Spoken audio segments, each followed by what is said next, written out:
Demirtaş, Türkiye tarihinde cezaevinden yarışan ilk Cumhurbaşkanı adayıydı. New York Times'daki yazısına da cezaevindeki hücremden Türkiye Cumhurbaşkanlığı için yarışıyorum başlığını atacaktı. Seçimde de Kürt siyasi hareketine en büyük seçim başarısını kazandıran siyasetçiydi.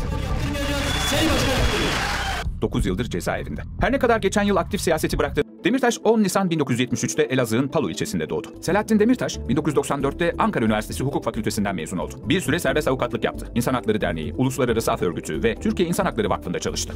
İlk kez 2007'de Diyarbakır'dan milletvekili seçildi. Mecliste Demokratik Toplum Partisi'nin grup başkan vekilliğini yaptı. 2011'de önce DTP'nin eş genel başkanı oldu, sonra bu kez Hakkari'den milletvekili seçildi. 2014'te Halkların Demokratik Partisi'ne katıldı ve Figen Yüksekdağ'la birlikte HDP'nin eş genel başkanı seçildi. Aynı yıl yapılan Cumhurbaşkanlığı seçiminde HDP'nin adayı oldu ve %10'a yakın oyla 3. sırada yer aldı. Selahattin Demirtaş 4 Kasım 2016'da tutuklandı. Edirne F tipi cezaevine gönderildi. Türkiye Avrupa İnsan Hakları Mahkemesi'nin Demirtaş'ın hak ihlaline uğradığı yönündeki kararına da itiraz etti. Ancak mahkeme bu itirazı reddetti. Böylece ihlal ve tahliye kararı kesinleşmiş oldu. Hem kaldığı hapisten çıktıktan sonra yeniden aktif siyasete döner mi bilinmez. Ancak kararı ne olursa olsun Kürt siyasi hareketinde her zaman sözü dinlenen bir isim olacağı kesin.